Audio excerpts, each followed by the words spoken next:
नमस्कार मित्रों, मैं हूँ राजधानी कोचिंग सेंटर से आपका मित्र और एजुकेटर शैलेंद्र।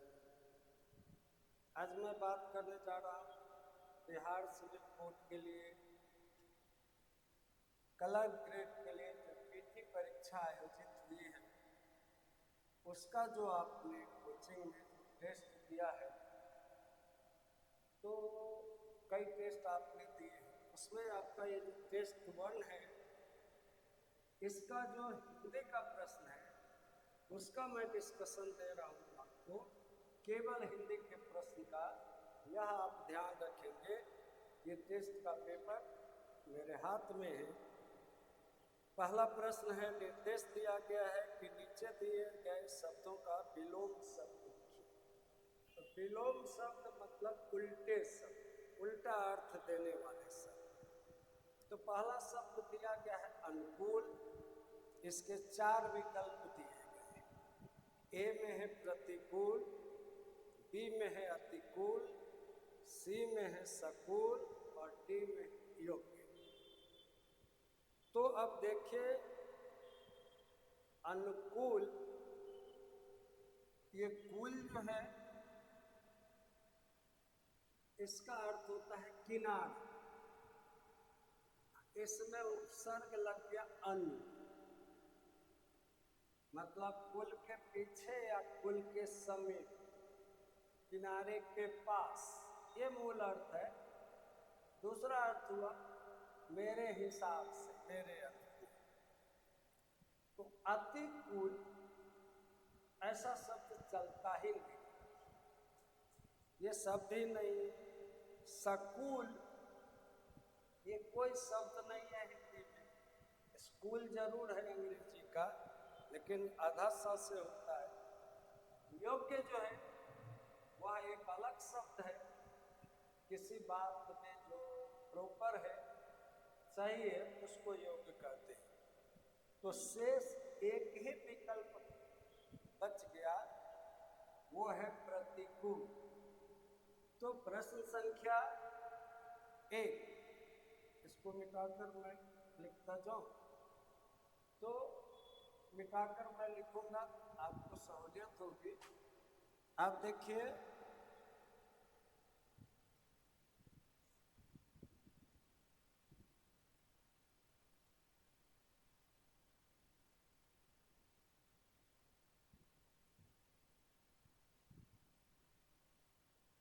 ये प्रश्न संख्या मैं लिख रहा हूं 1। प्रश्न संख्या 1 में विलोम बताना था। किसका बताना था? अनुकूल का। तो अनुकूल का विलोम बताना था, तो इसका सही विकल्प है ए, प्रतिकूल। अब प्रश्न संख्या 2 पर आ जाते हैं। प्रश्न संख्या 2 में फिर विलोम ही बताना है, आयात का विलोम बताना है। आयात का विलोम बताना है। तो आयात किसी वस्तु को बाहर से लाना और निर्यात किसी वस्तु को बाहर भेजना। सपोज इस वर्ष भारत ने इतने क्विंटल गेहूं का आयात किया, तोलाना, इतने क्विंटल गेहूं का निर्यात किया है, मतलब भेजना। तो यहाँ जो है आयात का एक विकल्प दिया गया है अनायत, अनजोड़ आयात। तो ये नजदीकी विकल्प लगता है, लेकिन ऐसा नहीं है। उपसर्ग लगाकर हम प्रायः विलोम शब्द बनाते हैं, लेकिन अन आयात ये प्रचलित नहीं है। आयात की वर्तनी गलत है, निर्वाण तो बिल्कुल अलग ही अर्थ दे रहा है। तो सी विकल्प आपका सही है। सी, आयात के साथ निर्यात शब्द, ये उसका विलोम है। अब प्रश्न संख्या 3 में निर्देश बदल गया। ये विलोम वाले शब्द थे, अब प्रश्न संख्या 3 में निर्देश बदल गया है। यहाँ समानार्थी शब्द दिया गया है, मतलब ये बताना है कि इनमें से पर्यायवाची कौन सा शब्द सही है। तो हवा का पर्यायवाची चारों में से कौन सही है? तो बगीचा हवा को नहीं कहते हैं, खमीर हवा को नहीं कहते हैं, ये एक पौधा है। चमन बागीचा को कहते हैं। तो एक विकल्प बचता है समीर, ये हवा का पर्यायवाची है। तो सही उत्तर हो गया बी विकल्प समीर, ये हवा का पर्यायवाची शब्द है। फिर चौथे प्रश्न में आ जाते हैं। चौथे प्रश्न में बसंत या वसंत का फिर से पर्याय बताना है, समानार्थी या पर्यायवाची बताना है इसमें कि पर्यायवाची कौन ठीक है। तो बसंत के पर्यायवाची में 4 विकल्प दिए गए। पहला है चंद्रिका, तो चंद्रिका कहते हैं चांद की रोशनी को। दूसरा विकल्प है मयूर, तो ये मोर को कहते हैं। तीसरा विकल्प है भ्रमर, तो ये घोड़ा को कहते हैं। लेकिन ऋतुराज बसंत को भी कहते हैं। ऋतुओं का राजा है बसंत, हमारी संस्कृति में, हमारे साहित्य में, इसलिए बसंत का सही विकल्प है ऋतुराज। आए ऋतुपति राज बसंत, तो ये पर्यायवाची है। फिर 5वां प्रश्न भी पर्याय से ही संबंधित है। सुधा का पर्यायवाची बताना है। तो पहला विकल्प है अमृत, दूसरा विकल्प है जल, तीसरा विकल्प है नीर और चौथा विकल्प है क्षीर। तो देखिए, कहीं कहीं जल को अमृत कहा जाता है दूसरे अर्थ में। जब बहुत प्यास लगे तब जल पिएंगे तब पता चलता है कि उसमें अमृत वाला तत्व है। लेकिन जल पानी है, नीर भी पानी ही है, जल है। क्षीर मतलब खीर होता है।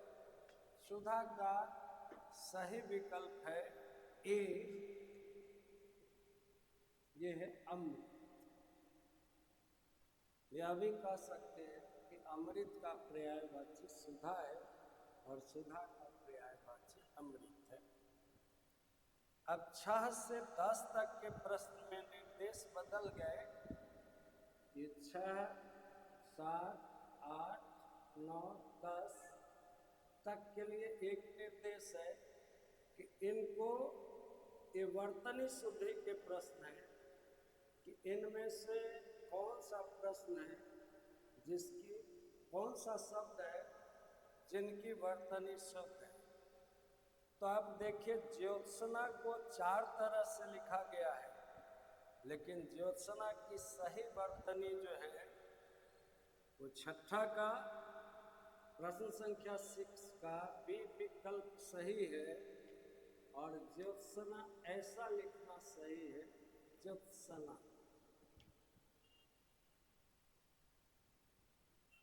ये बी विकल्प सही है, बाकी विकल्प सही नहीं है, ज्योत्सना। अब 7वें में आ जाते हैं। नक्षत्र को 3 तरह से लिखा गया है, लेकिन 7वें का सी विकल्प सही है। ये वर्तनी होती है इसकी, नक्षत्र। 8वां बड़ा महत्वपूर्ण प्रश्न है।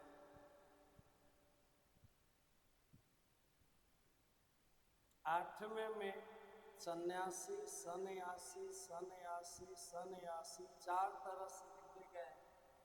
8वां का सही विकल्प है ए, सन्यासी। बहुत सारे छात्रों को भ्रम हो सकता है कि सन्यासी कैसे सही है, ना यहाँ लगा ही हुआ है तो अनुस्वार की क्या जरूरत है। तो आप उसको समझ लीजिए। इसके वर्तनी, इसका विच्छेद ऐसे होता है समजोर न्यासी। तो सम का ये आधा जो म है उसका अनुस्वार बना है और न्यासी का न बना का बना रह गया है, तो ये विकल्प सही है। नौवे में उत्कर्ष को 4 तरह से लिखा गया है, लेकिन नौवा का एक विकल्प ही सही है, उत्कर्ष। अगर उत्कर्ष का विलोम पूछता तो हम लिखते अपकर्ष।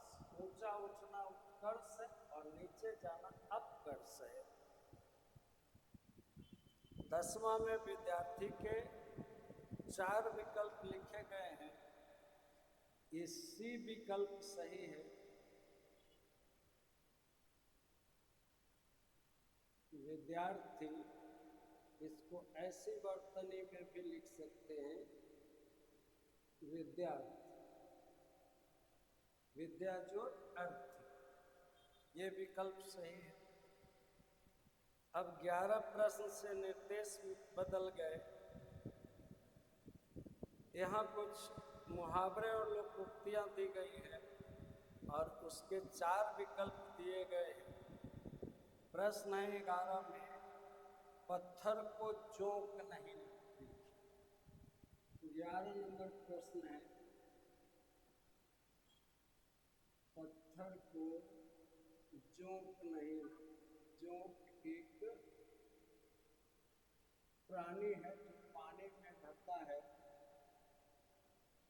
और जब हम नदी आदि में स्नान करने जाएंगे तो हमारे चमड़े से लिपट कर वो हमारा खून चूस कर जीवित रहता है, परजीवी है। तो पत्थर में तो खून होता नहीं है कि चूसेगा, लेकिन ये लाक्षणिक प्रयोग है, इसका यही अर्थ नहीं होगा कि पत्थर को जोंक नहीं लगती। तो 4 विकल्प दिए गए हैं कि मजबूत चीज आसानी से खराब नहीं होती। ऐसा लगता है कि ऐसा है, लेकिन ये विकल्प सही नहीं होगा। 2 धूर्तों में प्रायः टकराव नहीं होता, ये दूर दूर तक ये विकल्प सही नहीं है। हठी पर कोई प्रभाव नहीं होता, ये नजदीकी विकल्प है, लेकिन यह भी विकल्प ठीक नहीं है। सही विकल्प है कि सबल का शोषण नहीं होता। हमारे शरीर में जोंक लगती है तो क्या होता है? हमारा खून सोखता है। पत्थर से जोंक सट भी जाएगा तो कुछ नहीं सोख पाएगा। इसलिए डी विकल्प सही है। इसका उत्तर होगा डी,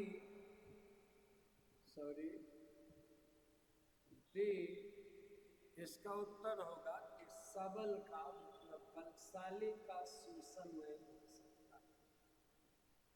सबल का शोषण नहीं हो सकता।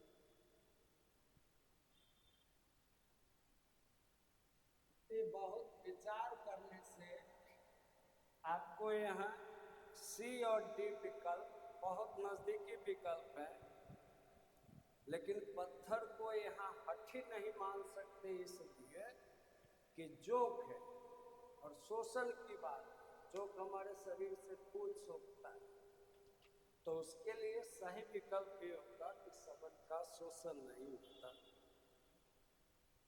अगला है 12वां प्रश्न है, विहंगम दृष्टि। विहंगम दृष्टि का चारों से कौन सा विकल्प सही है? तो विहंग मतलब चिड़िया, तो चिड़िया ऊपर ऊपर से देखती है, तो विहंगावलोकन करती है। ऊपर ऊपर से देखना, चिड़ियों की तरह देखना। तो तीखी नजर, इसका दूर दूर तक विकल्प नहीं। मंद नजर भी दूर दूर तक विकल्प नहीं। गहरी नजर भी दूर दूर तक विकल्प नहीं है। चिड़िया जैसे एक बार सरसरी नजर से देख लेती है, वही इसका विकल्प है। 12 का सी विकल्प सही है। सरसरी नजर या सरसरी नजर से देखो। 13 नंबर प्रश्न डालते हैं, काटो तो खून। प्रश्न है काटो तो खून। 4 विकल्प दिए गए हैं, बिल्कुल निर्जीव हो जाए तो काट लेगा तो निर्जीव हो ही जाएंगे, ये जल्दी हो भी सकते नहीं भी हो सकते। भय के कारण स्तब्ध हो जाए, ये विकल्प सही है। गुस्सा शांत हो जाना, इसका दूर दूर तक इस मुहावरे से कोई लेना देना नहीं। और पीड़ा शांत हो जाना का भी कोई दूर दूर तक इससे लेना देना नहीं है। इसका सही विकल्प है बी, भय के कारण स्तब्ध हो जाए।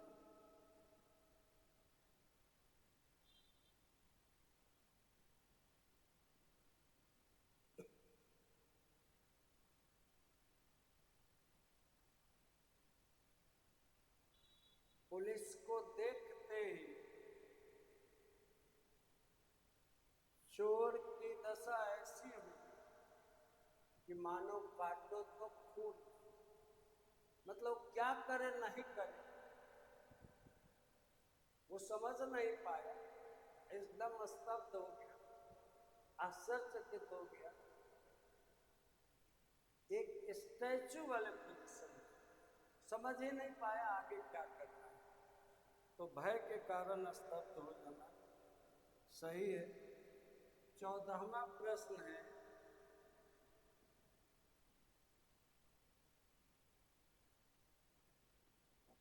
एक आंख से भान। इसके 4 विकल्प दिए, विरक्त होना, तटस्थ होना, बिल्कुल अच्छा न लगना, उपेक्षा करना। अब देखिए, एक आंख न भाना, सॉरी, एक आंख न भाना, एक आंख से भाना तो दूसरा अर्थ। एक आंख न भाना, इसका अर्थ है बिल्कुल नहीं सुहाना, बिल्कुल नहीं अच्छा लगना। तो ये बी विकल्प, सॉरी, सी विकल्प है इसमें सही उत्तर है, बिल्कुल अच्छा नहीं। ये बिल्कुल पूरी वर्तनी में लिखी जा रही है, ये सही वर्तनी है। आधा से लिखते हैं वो उतना ऑथेंटिक नहीं है। बिल्कुल अच्छा न लगे तो सही वर्तनी ये है, बोल चाल में आधा हो गया है लॉक। 15 14 हो गए। 15वां सवाल है, उंगली उठाना। यह भी मुहावरा ही है। उंगली उठाने का मतलब होता है सवाल खड़ा। जैसे वह उसकी नियत पर उंगली उठाना, मतलब संदेह कर। देखते हैं विकल्प कौन कौन सा है।